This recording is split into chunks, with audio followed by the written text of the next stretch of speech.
Fala galera, tudo certo? Muito bom dia, muito boa tarde, muito boa noite. Bora conversar um pouquinho sobre a partida que aconteceu nessa manhã de domingo. Aquele jogo que algumas vezes ocorre às 11 horas da manhã, em partida válida pela 10ª rodada do Campeonato Brasileiro, entre Grêmio e Bahia. Vitória da equipe gaúcha por 1-0. Um jogo marcado por um primeiro tempo muito interessante e um segundo tempo onde a arbitragem acabou sendo protagonista, como anda ocorrendo em muitos dos jogos do nosso campeonato nacional, beleza? Então bora lá, eu vou te falar tudo que eu vi, analisei e assisti dessa partida. Então vem comigo! Bora começar falando sobre o primeiro tempo, né?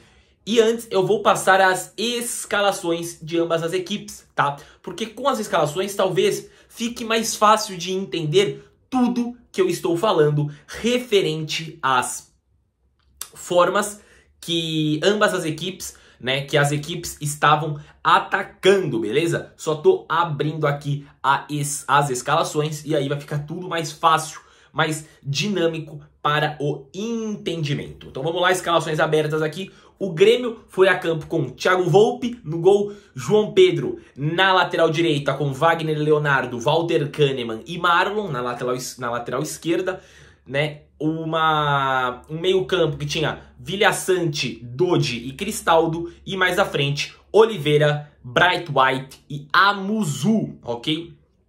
A gente pode analisar que foi um 4-3-3, um 4-2-3-1, porque o Cristaldo acaba jogando um pouquinho mais à frente. Temos alguns pontos que nós podemos olhar para essa escalação de Mano Menezes para a equipe do Grêmio, beleza? Já a equipe do Bahia foi com Marcos Felipe no gol, uma linha defensiva com Gilberto, David Duarte, Mingo e o Luciano Juba. Mais à frente, Everton Ribeiro, Caio Alexandre, Matheus Araújo.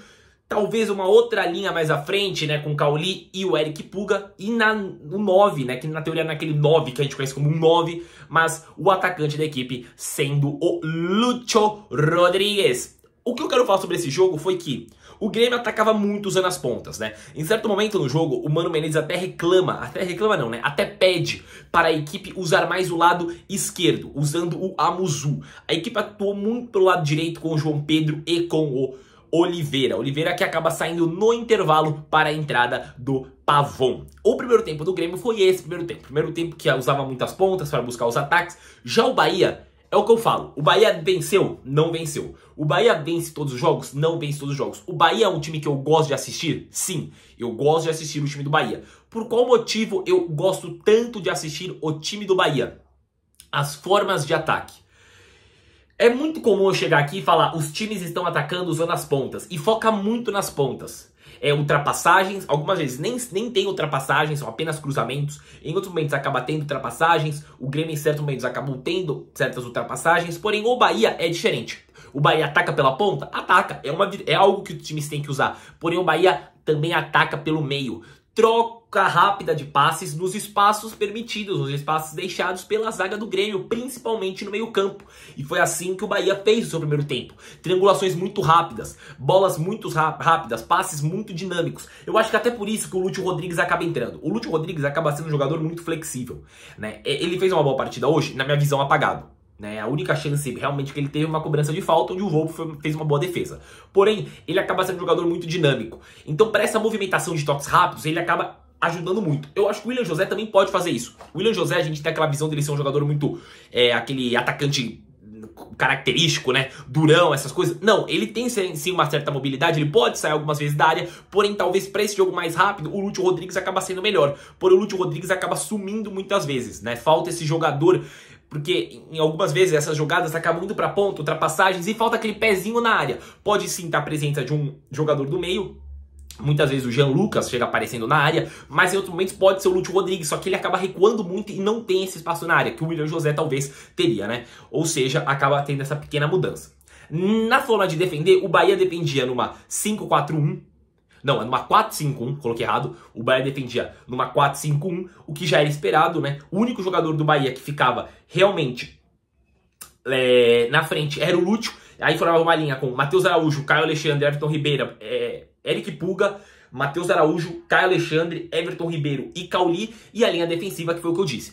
O Grêmio, no primeiro tempo também, em alguns momentos, ele fazia uma certa marcação de saída de bola, pressionando a saída de bola do Bahia. E no final do primeiro tempo, isso deu certo. Por quê? No primeiro tempo, eu disse que o Bahia foi melhor. Na minha visão, sim, o Bahia foi melhor no primeiro tempo. Dos 20 minutos do primeiro tempo até os 40 minutos, a gente pode colocar que o Bahia foi uma equipe melhor. Porém, teve um certo momento onde o Grêmio conseguiu não ter problemas. E quando foi isso? Quando essa saída de bola do Bahia tinha a marcação da torcida dos jogadores do Grêmio sendo pressão. Então, quando o Grêmio fazia essa marcação pressão para cima dos jogadores do Bahia, em certo momento deu muito certo. E como era feito? Na 4-2-4.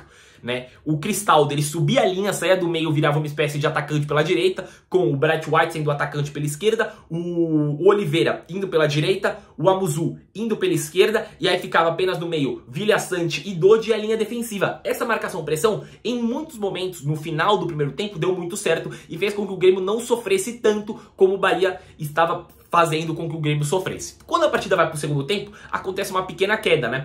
O Bahia não tem mais tanto domínio, em grande parte, fica um jogo muito mais disputado, um jogo muito mais parelho, e aí acaba aparecendo o cidadão Bruno Arleu de Araújo, marcando um pênalti, na minha visão, que não houve nada em cima do Bright White. O Bright White acaba provocando o contato, e ele vai pro VAR, ele vai pro monitor, né, já que os árbitros, né, lá da cabine do VAR acabaram achando que não era pênalti, e ele continua com a sua noção, com a sua impressão de que sim, foi pênalti e marca o pênalti. Na minha visão, pênalti que não foi completamente nada. A partir disso, o Bright White consegue, né, ele sofre o pênalti e depois marca o pênalti que sofreu, o Grêmio sai na vantagem de 1-0.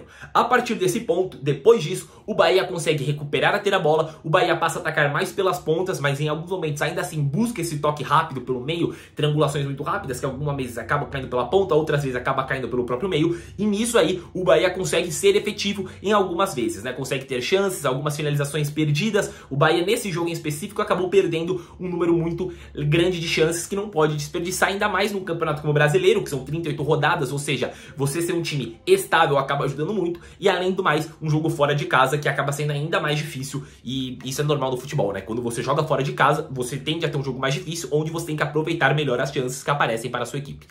E nesse ponto, o Bahia tenta, acaba acontecendo algumas substituições na equipe do Bahia, como eu disse, sai o Lúcio, entra o Willian José, sai o Everton Ribeiro, entra o Kaique. A partir desse ponto o Bahia perde um jogador tanto de criação para essas bolas rápidas pelo meio, porém acaba tendo um jogador mais pela ponta, e nesse ponto o Bahia começa a jogar mais pelas pontas, né? A entrada do Kaique, ele vai mais pela ponta, o Willian José acaba sendo um jogador melhor na bola aérea, ou seja, as jogadas pelas pontas acabam ficando algo mais comum no Bahia a partir do momento que sofre o primeiro gol para o Grêmio, primeiro e único gol. Saída do Michel Araújo para a entrada do Rodrigo Nestor. Rodrigo Nestor caindo muito pela ponta. Ainda não tá conseguindo ser aquele Rodrigo Nestor que eu, muitas vezes que eu assisti o São Paulo, gostava do Nestor, só que ainda não tá conseguindo ser esse jogador no Bahia. E o Mano Menezes, ele acaba tirando muitos jogadores, mexendo muito no time, né? Porque aos 74 minutos de jogo, aos 30 minutos da segunda etapa, ele tira o Cristaldo e coloca o Gustavo Martins. Nisso aí, pra mim,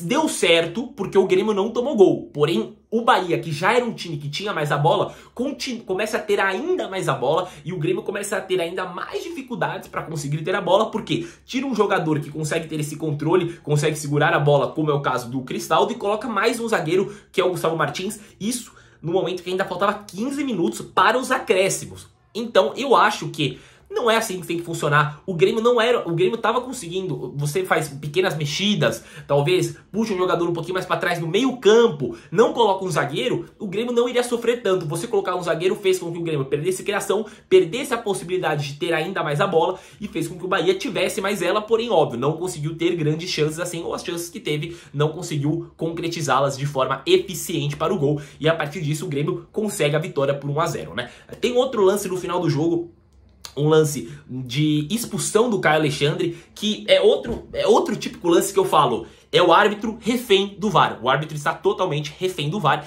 ele apita e dá vermelho pro Caio Alexandre. Na mesma hora que ele dá o vermelho, eu não entendi por que o vermelho, porque sim, o Caio Alexandre erra o passe, inclusive, gostei muito da partida do Caio Alexandre. O Caio Alexandre é um jogador que eu acho muito bom, nesse lance específico sim, acabou errando. Ele dá um passe, é o Aravena, eu não lembro quem é, ou se é o Arezzo.